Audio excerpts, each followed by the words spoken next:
Dr. Barry Taylor is with us. He is the author of the book, Love Your Body, Your Path to Transformation, Health, and Healing. And welcome back. Great to see you again. Good to see you. And we're talking today about any number of things, but let's start with the dangers of chemicals, toxins, and heavy metals. Oh, boy. You picked this topic? I didn't know those bands were dangerous. Huh? Maybe to your eardrums, man. Oh, boy.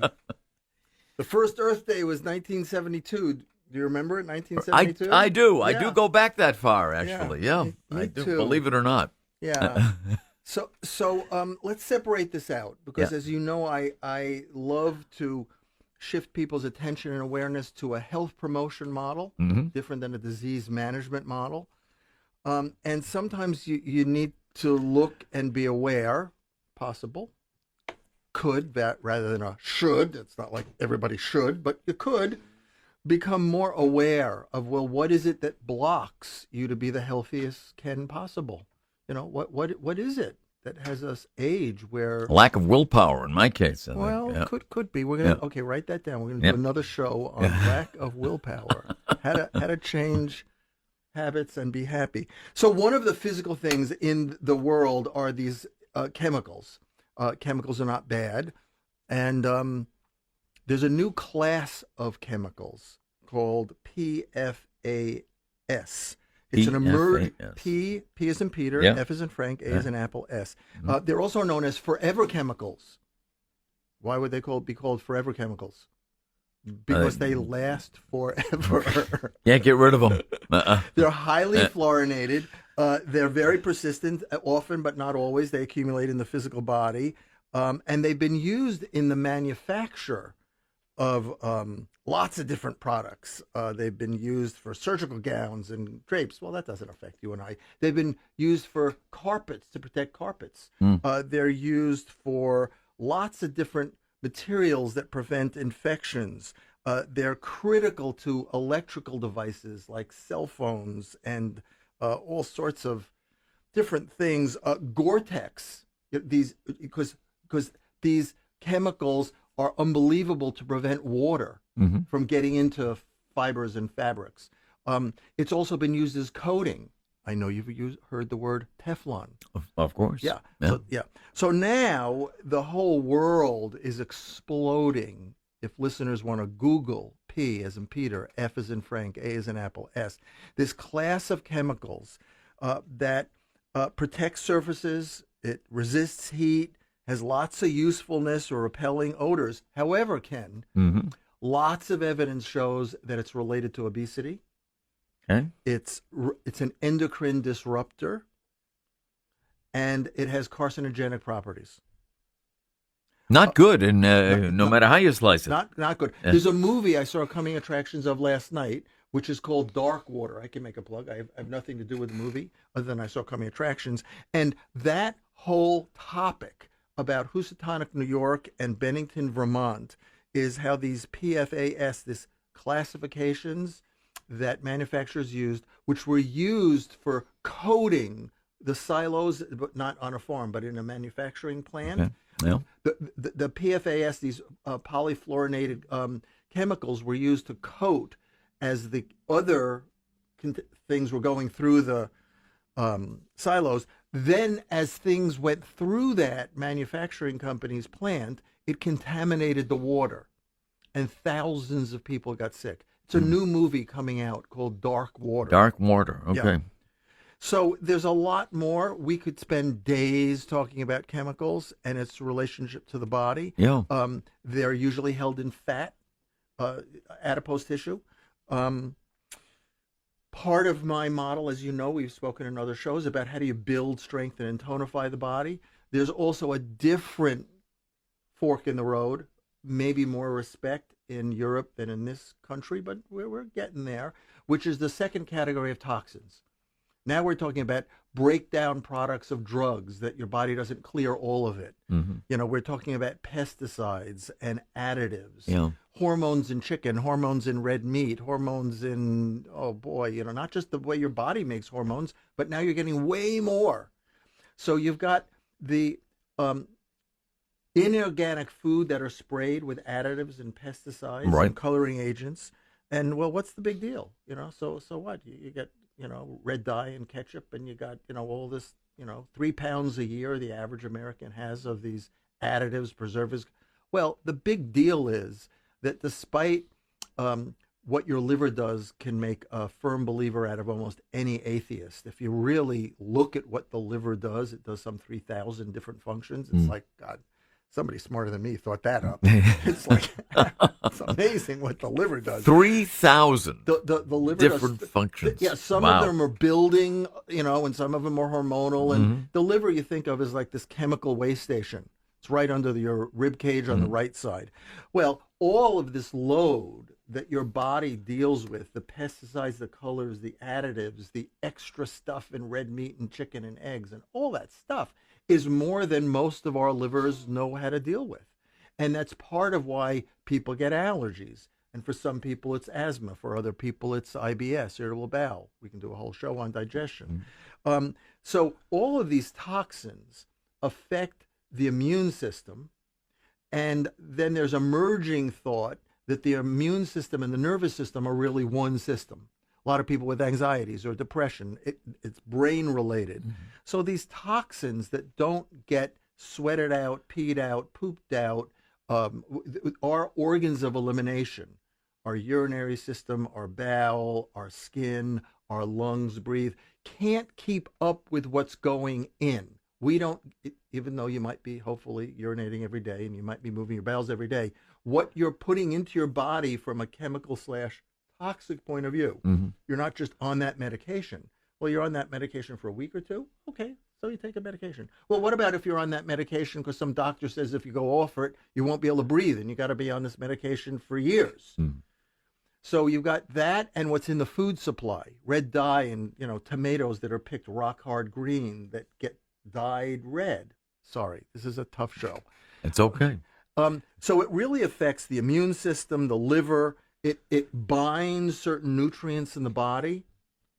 That affects cancer. That affects breast cancer. That affects all sorts of inflammation and guiding irritations and inflammations to the gut, to the inside of your lungs, any mucous membrane lining that are related to chronic infections, asthmas. So the first thing I wanted to lay out is what's the deal? And then we're not going to do 2, 3, 4 hours. We'll come back from a break in a little bit. And, well, what do you do about it? Third, heavy metals. Where? Well, there's a lot to say about cooking with aluminum foil. If you took aluminum foil and you just put it over something and put it in the fridge, okay. But the aluminum foil that you use to bake on, once, twice, okay. But how about years of it, or boiling tea or water to make your oatmeal or something else in an aluminum pot? That over time will have you accumulate aluminum, binds vitamin C, big factor in blocking absorption of your gut. Aluminum is an underarm deodorant. Not all, but most. Read the label. Mercury, tuna fish, swordfish, dental fillings, controversial, I know, but high levels of mercury, high levels of aluminum, they don't get most people into the emergency room. But again, they're undermining the immune system. And I'd say in the 40 years that I've been practicing, minimum 1 out of every 3 clients that I evaluate has a heavy metal. And it's part of a scenario of why they can't get, why their allergies are getting worse over years, or why digestion's getting worse over years. So that's the appetizer, Ken, of, well, what can people do about it, as opposed to, well, I'm never going to eat tuna fish again. I'm not saying that. But chemicals, heavy metals, toxins are a big reason why people are not dying of old age, but they're dying of disease. And there are ways we're going to talk about to inspire people about, well, what can we do about it without only eating sprouts and tofu? There you go. Well, we want to find out what we can do about it. I think most people would. Yeah. And I think many people, myself probably included, don't realize what we're ingesting on a daily basis, and True. don't think about it. Really don't give it a second thought. I mean, you open a can of anything, really, right? In like a regular can, and obviously that couldn't be very good for you to begin with. Right. And so there are new materials that new cans are being made of, as opposed to what they made cans in 20, 30, 40, 50 so years ago. they are improved anyway. Some cans are improved. Yeah. Yeah. But this whole world of toxicity, of our body accumulating chemicals, our body accumulating, I'm not saying never take that medication, but you've been taking that medication for 2, 3, 4, 5 years. Yeah. It accumulates in your body. And there's something to say about people finding out, well, how do I find out if I have aluminum or mercury, and is that related to my headaches? Is that related to my tiredness? Right.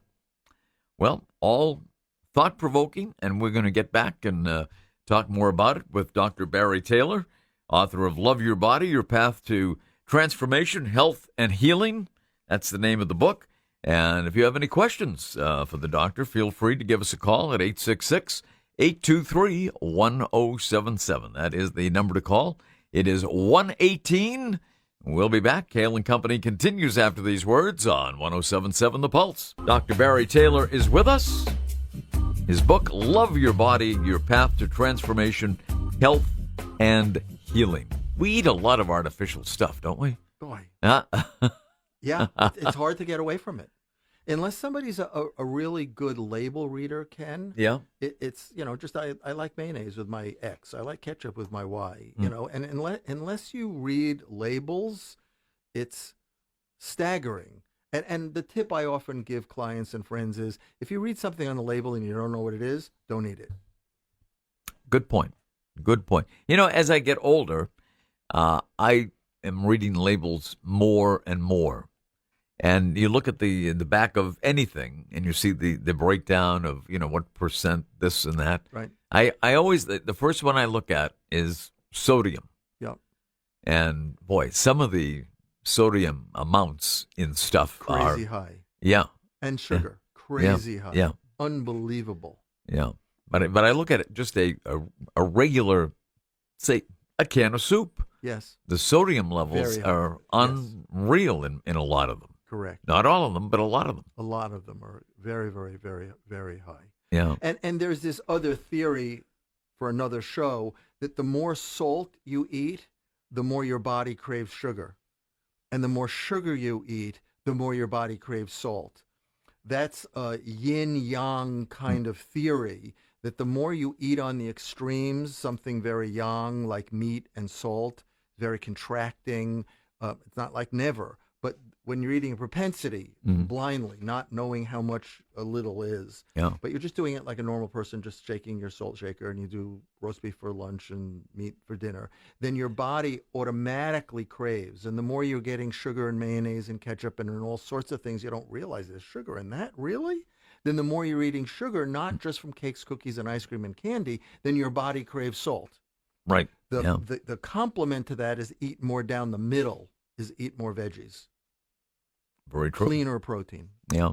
I mean, and I think more people are conscious of what goes into a can of soup or whatever it may be, something that's pre-prepared, and more than they've ever been. But still, there's a lot of folks who pay little or no attention to it, and I pay some attention to it.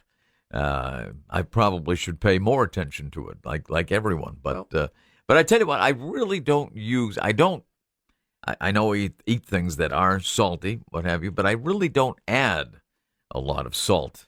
But as you just said a few moments ago, that you don't have to be a salter, as in put your hands around a salt shaker. Right. Just depending on where you buy food and how canned and frozen and et cetera, you could be getting way more sodium in your body, even by not shaking it on your food. Right. Just because of how manufacturers use it to enhance flavor.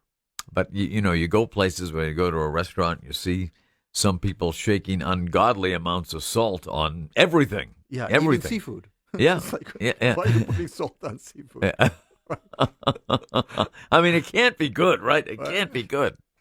Right. I mean, it's very, I always, it kind of amazes me. Yeah. how much salt people add to foods. And then, sorry, we're a little off topic, but not It's really. okay. Iodized salt. Mm. I'm not going to mention a brand name because I want to be careful. It's in a blue container. It's Okay. big, okay. I get the picture. Is different than Himalayan salt or sea salt. So just like all sugar is not the same, Right. all salt is not the same. And a pinch here, a pinch there, it might not be bad. But you're right. In terms of water retention and many other things, it's a factor. It's a factor. Yeah. So let's get back to chemicals, Yes, toxins, indeed. and heavy metals. Yes. Number one, let's make it easy for clients. Vitamin C is one of a family of vitamins that are called antioxidants. They help your body deal better with oxygen. And when you're looking at, and this is very broad brushstroke, when you're looking at chemicals, toxins, heavy metals, it's going to eat into and neutralize a lot of vitamin C that you could be using for a lot of things related to infections, resisting and keeping your immune system strong, and a whole host of things. Linus Pauling, no slouch, Nobel Prize winner in science, not a Nobel Prize winner in literature. A wonderful man, lived in, flying 250,000 miles a year, well into his mid-90s. He said that the average American needs about 10,000 milligrams. That's 10 grams of vitamin C. A 1,000 milligram tablet is 1 gram. What's the RDA? I think it was increased from 25 to 100. That's 1/10 of 1 gram. 100 milligrams, 10 times that is 1,000. So the RDAs are ridiculous measuring. They were based on rat studies in the 1950s. So in terms of a beginning, clients could eat more vitamin C rich foods. Remember, if you do orange juice in the morning, won't mention a brand name, that's pasteurized. Vitamin C is very heat sensitive. So if you're getting pasteurized, you're boiling the orange juice, hello, it's sugar water that tastes like there's no vitamin C left in that. So when I'm working with clients who I assess as having toxins, chemicals, or heavy metals, one step is 1, 2, 3, 4, 5, 6, 8, a lot of vitamin C has to be buffered. It can't be ascorbic acid. Buffered means it's been alkalized and it won't bother your tummy. Vitamin E as an antioxidant is really good to help neutralize some of these toxins and chemicals. Selenium. Lots of herbs. Burdock is one that helps the kidney bladder flush. Chelidonium is one that helps the liver flush toxins out of the body. There's an amino acid called NAC. Very easy to find, very inexpensive. Your liver makes, of the 3,000 different functions, something called glutathione. Glutathione is a chemical name that your liver makes to help clear other chemicals. But most of us human beings have very little glutathione, and I'd say that darn near every person who has ever come to me in the last 40 years has never been tested for it. If you go to an MD, they roll their by. But glutathione levels, people who have cancers and allergies and certain toxic migraines and certain toxic exposure, they've got emphysema, if they've been reading nutrition, know what could I eat, what could I take to stimulate my liver to have more glutathione. The answer is NAC. So I make something in my Love Your Body supplement line called Liver Detox 1. What do you think it's got in it? It's got burdock in it. It's got NAC. It's got these different things to give the liver more ability, phase 1, to break things down. Phase 2, these are biochemical terms, to kind of clear things out. The liver can't clear things out if they're too big. You got to break them down bite size. So there are a lot of things like green drinks. There's a rage now. Maybe you haven't heard, but I'm going to tell you. There's a rage of people drinking celery juice. J-Dog, do you drink celery juice? J-Dog, do you drink I celery juice juice? it, yeah. You juice it? Yeah. Yeah. Thumbs up? Yeah. Yep. So he read a book by this guy, and Jesus, he wrote it before. I've been doing it for years. Eat more organic food so you take less chemicals and less additives and preservatives and things like that into your body. Be mindful. If you're mostly healthy and you have a hamburger here, if you choose to eat meat, that's a whole other thing about polluting the earth, because being a vegetarian, creates less harm to the earth than all the meat that people are eating. But if you're eating chicken and you're eating eggs and you're eating red meat. Do your best to eat grass-fed meat. Do your best to get organic. I mean, you can get organic chickens at almost any store now. You know, you don't have to go to Sure. Whole Yeah. Foods and places. Same thing. Don't get eggs that those chickens have been eating feed that have antibiotics in it and that have hormones to make them get fatter quicker. You'll get those residues. One egg? Of course not. I'm talking about days, weeks, months, years of eating regular eggs. That stuff burdens your body. So do things where you're more mindful. You said you're a label reader. Be more mindful. If you're out, just bless the food. May this food help my body and everybody I come in contact with. But if the food that you buy in your home could be less processed, less preserved, less colored, you'd at least, it's not going to clear the accumulation of the last 5, 10, 15, 20, 30 years. Right. If a client comes to me with eczema or psoriasis or migraines or Yeah. something. But at least we're going to make a start by not loading more in. So go grass-fed. That's an option for people who Yep. are meat eaters. Yeah. Yep. Drink healthier water. Most water that comes out of your tap, I am so sorry to say, is not worth drinking. That's another topic we can do a show on, optimal water. But drink something called optimal water. Bad news, you can't go to Whole Foods and Hannaford's and all sorts of Roach Brothers and places around the country because then you got all this plastic bottles and it takes oil to make those plastic bottles. So you got to get out of the cycle of just thinking, oh, well, I recycle. And you're throwing away, dozens and dozens of plastic bottles. Yeah. Not very good. No. Saunas and steams. The skin is a third lung. Sweat more. It's not just perspiration. Your body can, through urinating, drink more fluids, eat more fiber, and you can sweat some of these chemicals out if you're not ready for a 1 or a 2 or a 3-day cleanse. My Love Your Body program that about 15,000 people have done is a 21-day cleanse, not a fast. You could do fish on it, but we're not going to do breads and cakes and cookies. And, people are going to really use that 3 weeks to have me teach them how to clear the chemicals and toxins and hormones and heavy metals out of their body. So you want to look at how do you upregulate the way the lungs, liver, kidney, colon, and skin. You sweat, you poop, you pee, you breathe. How do you get those organs of elimination to do a better job of clearing?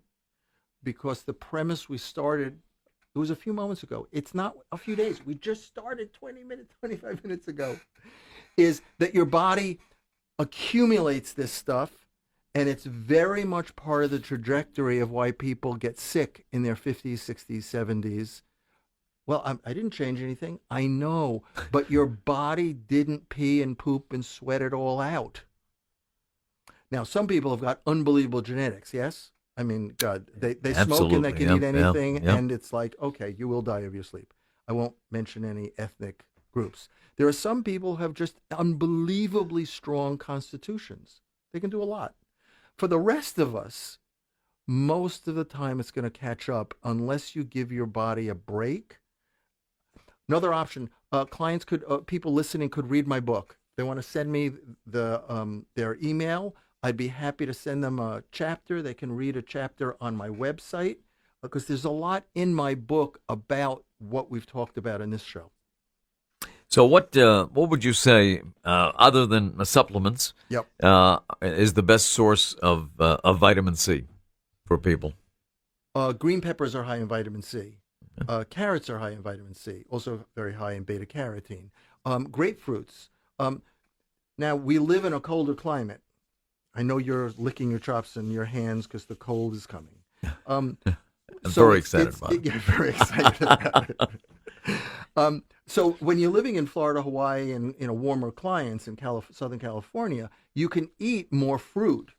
But fruit generally chills the body, cools the body.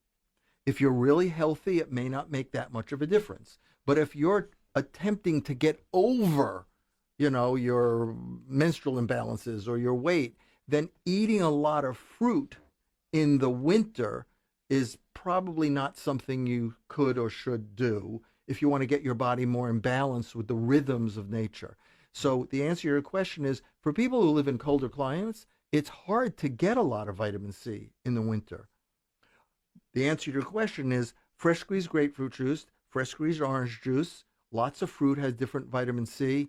But for most people, if you believe in what Linus Pauling said, we're never going to be able to eat enough fruit to come close to having 5, 6, 7, 8, 10 grams a day. Mm-hmm. You said green pepper, a lot of vitamin C in green pepper. Believe it or not. Yeah. Yep. Uh-huh. What about red pepper? Yep. Same Red pepper, thing? yellow pepper. Any pepper. Yeah. Even though they're maligned because they're nightshade, family. So some people, I'm not sure. Some people have nightshade allergies, and they'll eat potatoes and green peppers, which are part of a family, like the citrus fruit. So some people have sensitivities and allergies to nightshades. That aside, they are high in vitamin C.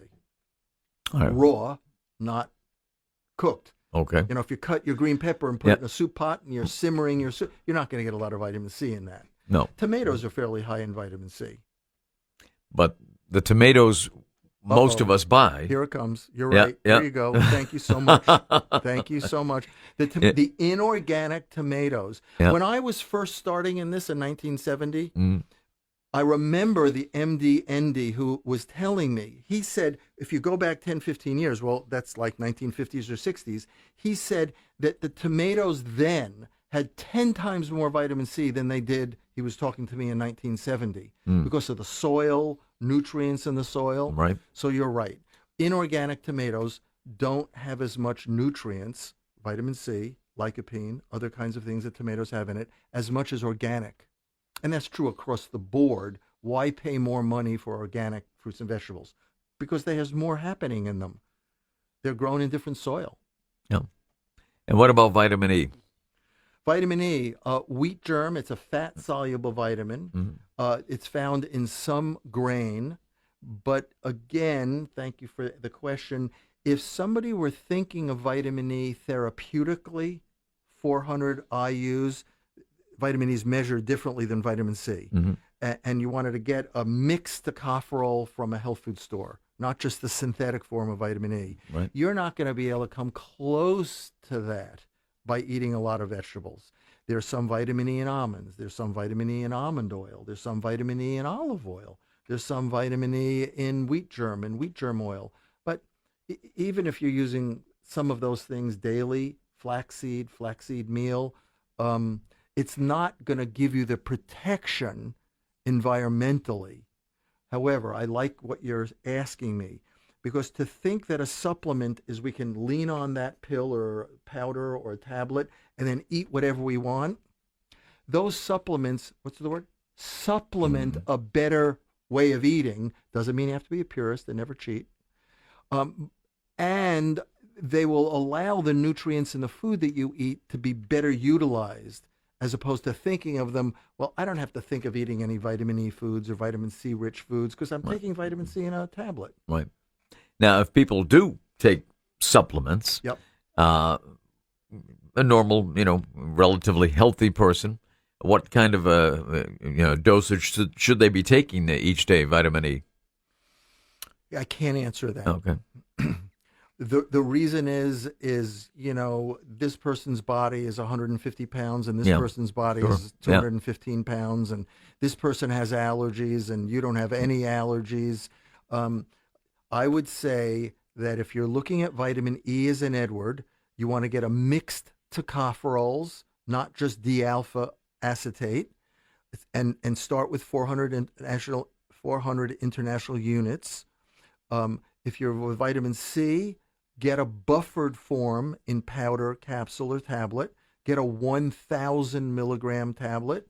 And a teenager of 15, 16 years old could take 1,000 milligrams twice a day. How much is enough to really protect? This show is about chemicals, toxins, and heavy metals. Really has to be on an individual basis, because the burden that's in your body might be zero. That's possible, Sure. And the burden on somebody else's body, and they look just like you. And let's wave our magic wand. They have no asthma. They have no colitis. They never smoked. Their alcohol is minimum. They've got no eczema. They've got no GI symptoms, but they've been carrying a burden of high levels of aluminum or mercury for the last 5, 10, 15, 20, 30 years. It's going to be depleting them, and over time, statistically, just like some smokers are going to get sick and some aren't, but that's the kind of person that would probably need a lot more vitamin C than you, because when I evaluated you, we didn't find any aluminum. But as I said earlier, about 1 in every 3 people I evaluate has a heavy metal. And then it'll take me 2, 3, 4 months to give them something that chelates, that's a Greek word, claw onto it. Vitamin C would be one of the components. Chlorella and some green drink might be another component that would claw onto the heavy metal and flush it out of their body. So in a therapeutic program for a month, 2, 3, 4, I might use way higher amounts of vitamin C to help the toxins, heavy metals, and chemicals. Thereafter, it's 20% of that. So it's very hard. You know, God forbid if anybody had gonorrhea, you'd ask a doctor, and the answer would be, you need 500 milligrams 4 times a day for 10 days. Well, because that's the protocol for an antibiotic for gonorrhea. My protocols are so much more individualized. Yep. I have to take into account genetics, predispositions, what their childhood, how many drugs they've taken, what's been suppressed and thrown into the body. And that's why, you know, we've gotten to know each other pretty well. I like to make a lot of jokes. Because it takes a certain kind of openness to go through the process with me and for me to teach somebody. And then it's not about being a purist and being scared of chemicals, toxins, and heavy metals, which somebody could be. How do people get in touch with you? www.drbarrytaylor.com is my website. 781-237-8505 is my phone number. I've got a website with your show and other radio shows and blogs and lots of articles. Thank you so much for having me on. And, you know, it's a passion. It's a mission. I love talking with you, and I love bringing possibilities for people so they don't have to just be so concerned that as they get older, they're going to get sicker. Normal state of mind. So when are you on again with our friend Dr. Stephanie? We were talking about some topics. I gave you several topics before I gave her. I don't have another show scheduled with her, but I'll be on soon. I'm sure you'll be on soon. Yeah. No doubt about that. And you'll be on this program again I look forward very to it. soon as well. I look forward to it as well. And always very informative and a lot to digest. No pun intended. You're awesome. Thank you so much for being so open. Thank you, Dr. Barry Taylor. We appreciate it. We'll see you soon.